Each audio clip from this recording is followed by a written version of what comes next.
Welcome back to Chow Time Pods. Your host, Red. I got a video today for Poor Man's Podcast. What they did not teach us in school, about age 16, you say to yourself, I need to get a job one day. So I'm going to have to work real hard at a skill to make money. But you know what? I want to make a lot of money. So I'm going to work and work and work to become an expert at a skill. And then one day out of the blue, I get a relationship going. Now I got to keep the job going because she needs a lot of money. But now not only do I have to be an expert at my job, all of a sudden I have to be an expert at relationships. This is hard. She wants me to be masculine yet sensitive. Then we bought a house. Now I have to be a plumber. I have to be an electrician. I have to be a landscape artist. I have to be an expert at taxes. Now we have children. Now I'm a doc. Oh, shoot. I just lost one of the kids. Hold on. We got another. Now I'm a The burden of men. doctor. I'm a mentor. I'm a theologian. And all of a sudden I hear from my wife, honey, I don't get enough attention. There is no time. Words of advice here. You can give her the world, okay, and then she will take that world and run with it somewhere else and leave you behind and expect you to keep maintaining that world. Okay, so I'm about to share something very personal with you that I asked for when I was in a low in life because I was a sole provider. I had a family of 8. Again, you gave her the world, and then you just asked, she wanted to know what I wanted for my birthday.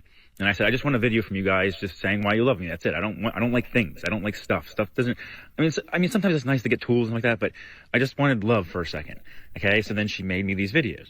And then in these videos, honestly, I used it for a long time for that 6 months because she left me 6 months later. Okay. This video that I'm about to show you, she left me 6 months later after this video, exactly 6 months later, actually.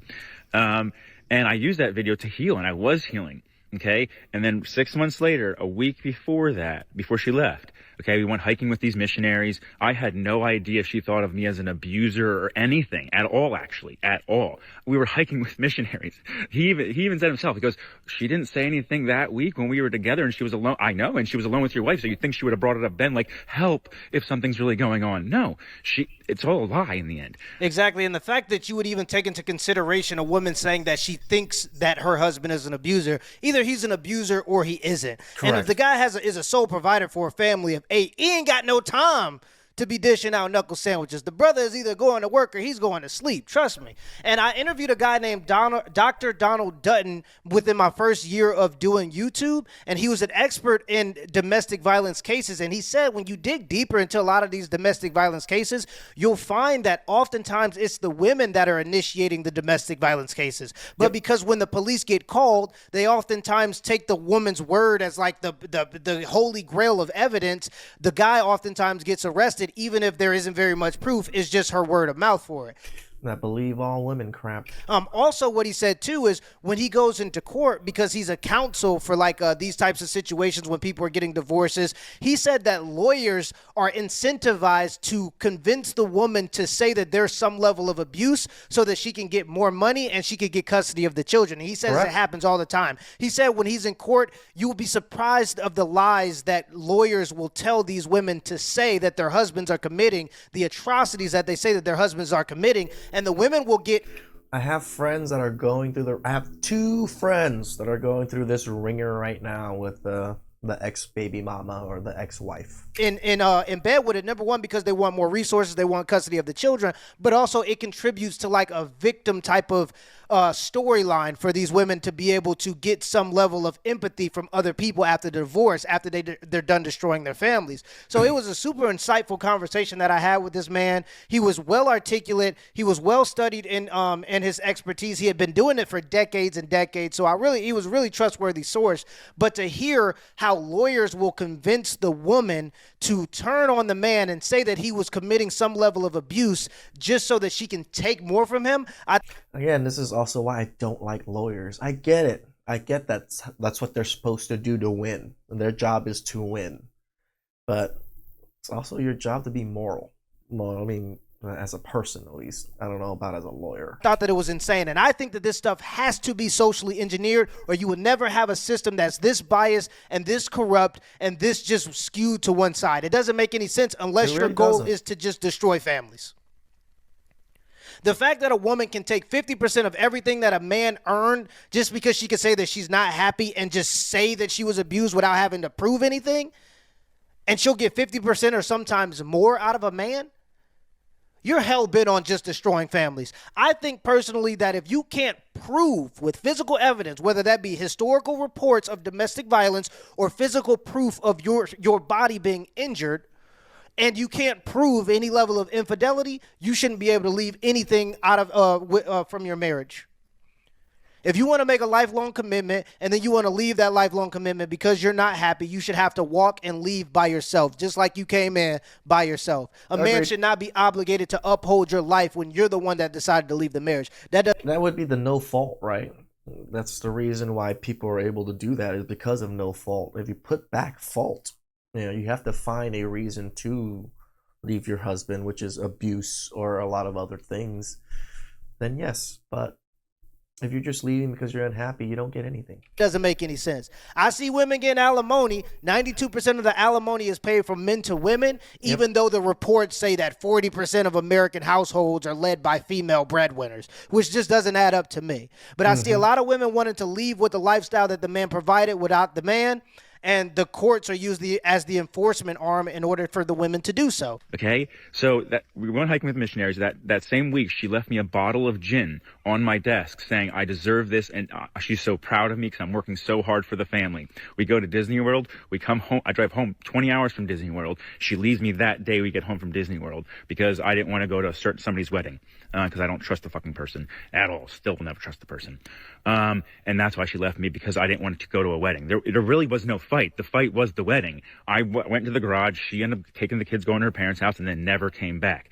And then takes me to court and then makes all these statements that he's been abusing me for years and years. Oh, man. I'm showing all this evidence that you're going to see right now.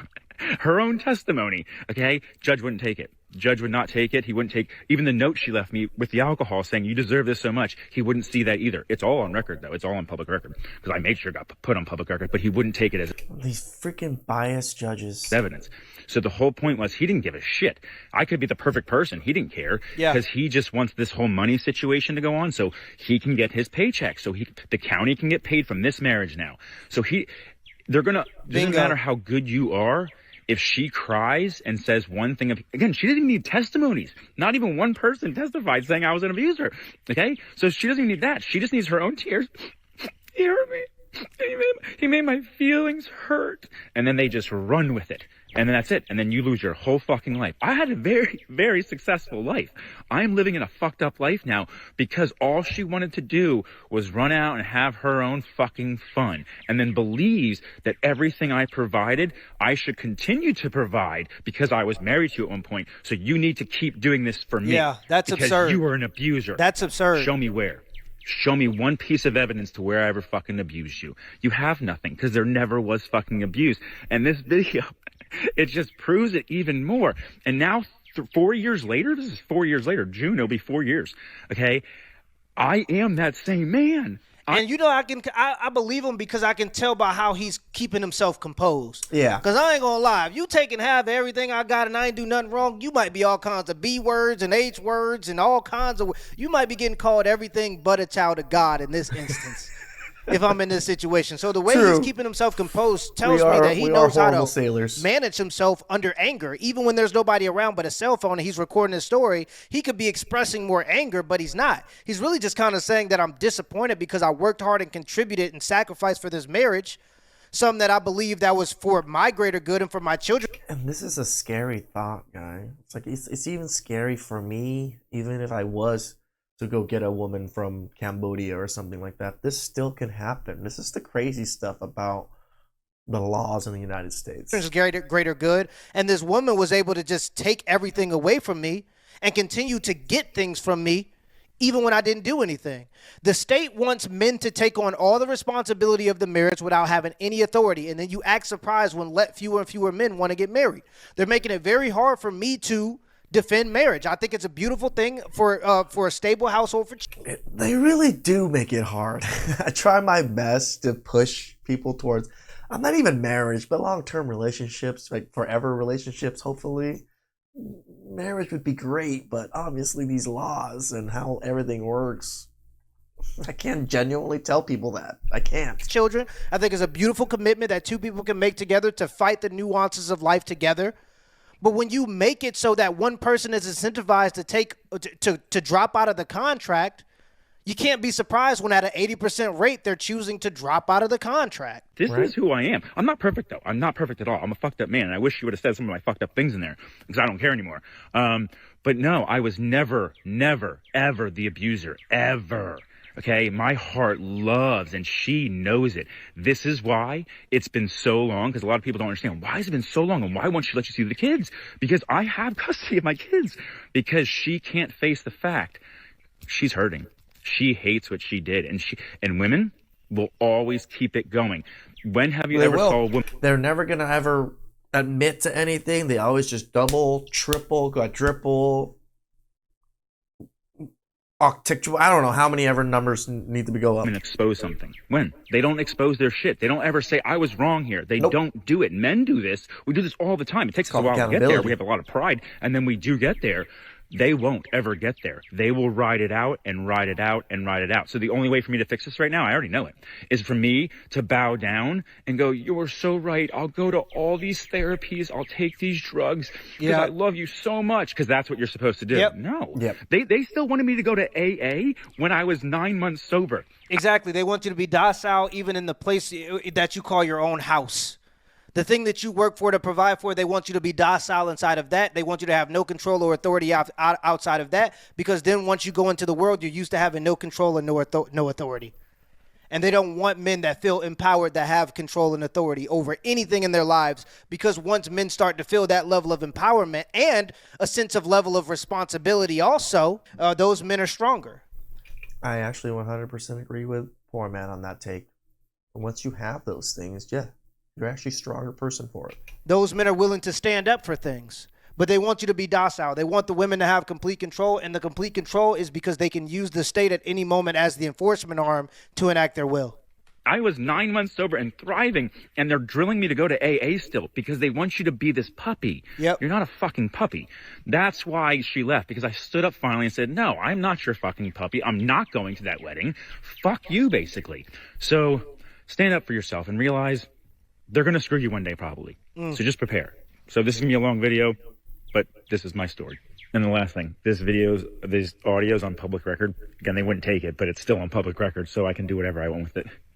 So guys, prepare. Always put everything on record. Because even if they don't take it, you can use it later. And nobody can take you to court for it because it's already on record.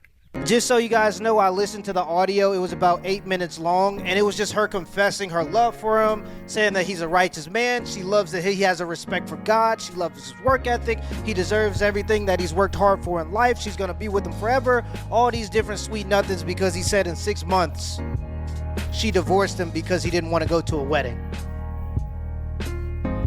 And these are the situations that make it hard to defend marriage. I'm not going to... Their feelings are fleeting. I'm gonna lie to you. It's very hard nowadays to defend marriage when you look at the statistics and see how raw dogged men are getting in these institutions. It's like, I don't even defend marriage. Like, I think it's a horrible thing for everybody nowadays. Obviously, there's families and couples out there that are perfectly fine and they're good couples, like a lot of my family is. But genuinely, myself, even if I was to get married again, I might not. Like, the chances of me getting married again is almost slim to none, to tell you guys the truth. As much as I push you guys to go, even myself, I can't even think about it. Unless I was going to marry in another country and just stay in that country. But here, I think I'd just rather just have a long-term relationship, probably outside of California, because California has I believe California has the 10-year, you live with each other thing. So, yeah, again, as much as I want you guys to have good families and stuff, I want myself to have a good family and stuff, but I also can't send you guys into the fire, because it's literally just burning fire. somebody has to do something about this. I think the boomers are clinging on to power. They don't want to solve any of these issues because they didn't have to deal with any of these issues. They created these issues with the feminism and the sexual revolution. Yep. They benefited from them because of the free liberal sex and blah, blah, blah, blah, blah. And now they're in positions of power. They don't want to do anything about it. They're on their way out. They put their heads in the sand, and instead of solving the issues, they just try to act like they don't exist. But eventually there's going to be the next generation that comes into power, and then my generation that comes into power, and people that actually had to deal with the consequences of all these BS laws, especially within family court. And the tide is going to start to turn. We're going to see this stuff start to turn, and we're going to start to see stronger families, because with this, we're not going to have strong families. And I think that there is a destructuring or decentralizing of the American family that would, to be completely honest, there's plenty of propaganda that says that that's their goal. They want to promote alternative family styles. They don't want the nuclear family. They want to see more girl bosses. That's literally what the propaganda says that it wants. And then when you see these results in society, people act surprised. This man was taken advantage of. And there are a lot of guys that have similar stories. I have friends. I have, again, I can tell you that. Actually, 3 very close friends. I wouldn't, I'd definitely call them friends. I literally just got a text from one. He was just saying how his ex-wife called the cops on him because, their son is struggling in school a little bit. And he went to the teacher and told the teacher, how to help out. Maybe gave the teacher some suggestions and things. And the mom blew up. She blew up so badly. She was yelling at the kid over the phone. And she called the cops on him. She lives in another state. So the cops showed up for a wellness thing. And obviously there's nothing wrong. But it's just, women are so diabolical with this. The fact that you can slander a man's name in court and say that he was an abuser and take more from him because of a false allegation is insane to me. It is. I don't think it's right. I think it should damn near be considered criminal.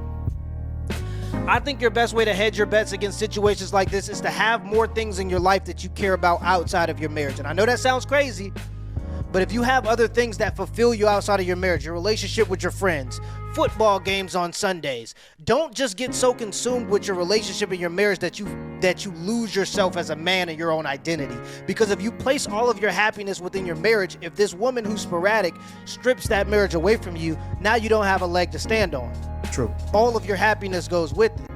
That was me in my marriage. And that was kind of how I was. So when she did leave, I didn't have a leg to stand on. I was stumbling. I was on one leg, just not even on a leg. I was on my freaking knees, right? Because I put that much emphasis into my relationship and my marriage. Nowadays, I do enjoy time with my boys. I went golfing the other day. Got a whole blister from golfing. It was fun. But it is interesting how us men put so much emphasis on our women, but I think it's just built into us that way.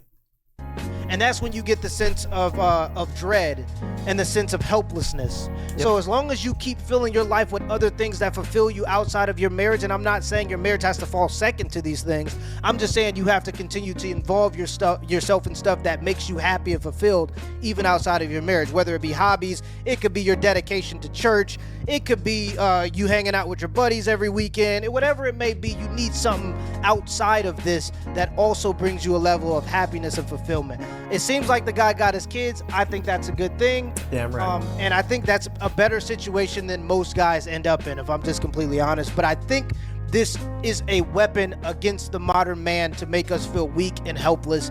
And I don't think we can despair. I don't think we can dread. I think you have to find a woman more now than ever that has quality, because there are some women that will want to force you to be the way that they want you to be. And if you refuse to, they'll go to these measures in order to use the state as an enforcement to split you up from your family and take half of everything you own. And I think it is a very dangerous state. But I think you do have to be careful with marriage nowadays. I'm just going to be quite frank with you. But I do think it can be a fulfilling endeavor if you find the right person. This is why we say you have to be a strong, good man. You have to be a leader in your relationship and in your marriage, right? I'm not trying to blame this gentleman or anything or calling him out, but it seemed like he wasn't putting his foot down until that one time he said no to the wedding. But every other time he was just a puppy. Yes, babe, yes, babe, yes, babe. And this is where, you know, as much as Red Pill tells men to be more callous, to be a little bit more, it works. As in, you shouldn't let your woman run all over you. You have to stand on your ground. Please like, subscribe, comment down below. I really appreciate that. And I'll catch you guys next time.